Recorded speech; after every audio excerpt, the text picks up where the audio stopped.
My name is Alison Mahoney. I'm a PhD candidate in theater and performance studies here at Pitt. So my dissertation is called Non-Speaking: Performances of Crip Collectivity, and I'm looking at several different disability performance collectives that trouble relationships with between speech and personhood. So often a lot of the performance ensembles that I'm looking at feature artists who have sort of contested relationships with speech. They may be non-speaking autistic young people, or they may have intellectual disabilities, or they may be way back in the archives and we don't actually have records of their work from their perspective. So that's how I'm sort of thinking about non-speaking. And this summer I did research for two of my dissertation chapters.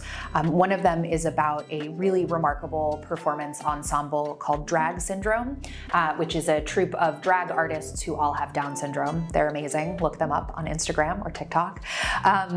And then I also did some research into sensory theater practice. So sensory theater is a type of theater that's really participatory and that does a lot of work with senses that we don't usually use in theater. So smell, touch, movement.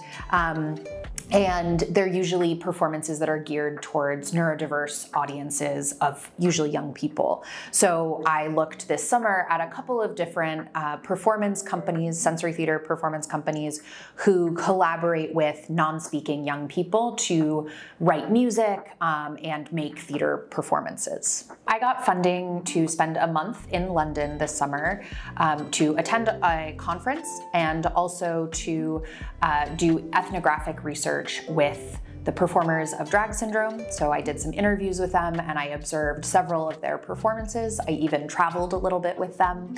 And then also visited some archives. So I went to the London Metropolitan Archive as well as the National Disability Arts Collection and Archive, and DACA. And both of those archives were spaces where I got to get a really clear sense of the history and government funding that sort of enabled the rise of the disability arts movement in the United Kingdom. The funding came from a few different sources. So I received funding from the Nationality Rooms and Intercultural Exchange Program through the Women's International Club. I also received funding from the International Studies Fund as well as the European Studies Center. And then I also received some external funding from a professional organization in my field called Performance Studies International to attend their annual conference, which happened to be in London this summer. So if you're looking for funding through PittGlobal, there are actually a lot of different opportunities. Like I said, I received funding from 3 different sources that are all sort of under the umbrella of PittGlobal. So the Nationality Rooms, the International Studies Fund, and the European Studies Center all helped me out. So it's really important to look for funding that is both specific to the place that you want to go, which was basically from the European Studies Center, and then also to sort of more broad international funds. So the International Studies Fund and in my case, the Women's International Fund from the Nationality Rooms was sort of broad and available for travel in any country.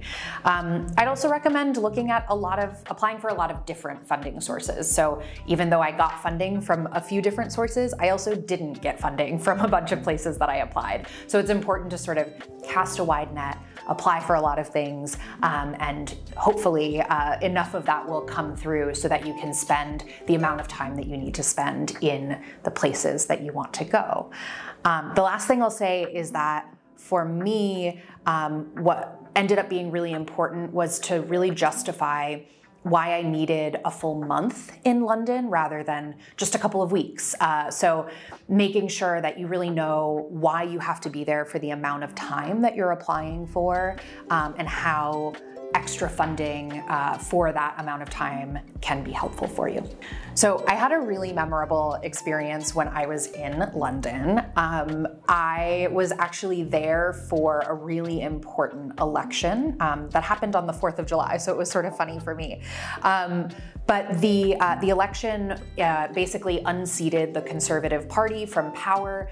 They had been in power and control of the parliament for about 10 years, and it shifted the balance of power to Labour. And it was really exciting for a lot of reasons. I researched the arts, and arts funding was definitely on the chopping block under the Conservative Party. It's still under the chopping block under the Labour Party, but a little less so. And so a lot of the people that I was spending time with were really excited about the election results. I actually had plans to get to see a friend at the National Theatre that night after the election, and what I didn't know was that there was going to be an outdoor performance at the National Theatre on a public stage that was free for everybody, and it just happened to be a night hosted by a bunch of trans performers doing trans drag performance and DJing, and so it was a really fun, amazing dance party. Outside it was pouring rain, so everybody was just like soaking wet, dancing, having a great time.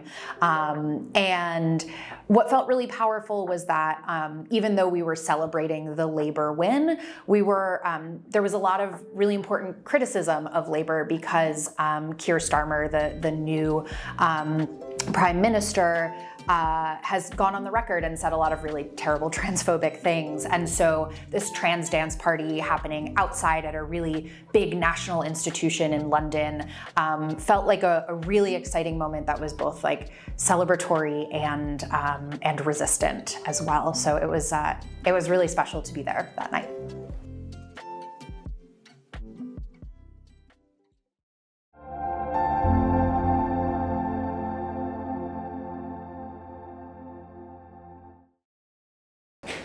That is why I did not want to eat. They're very crumbly. Tell me the question again. I'm so sorry. It like spilled all over me. They're delicious, but yeah, they are a messy biscuit. Jammy Dodgers.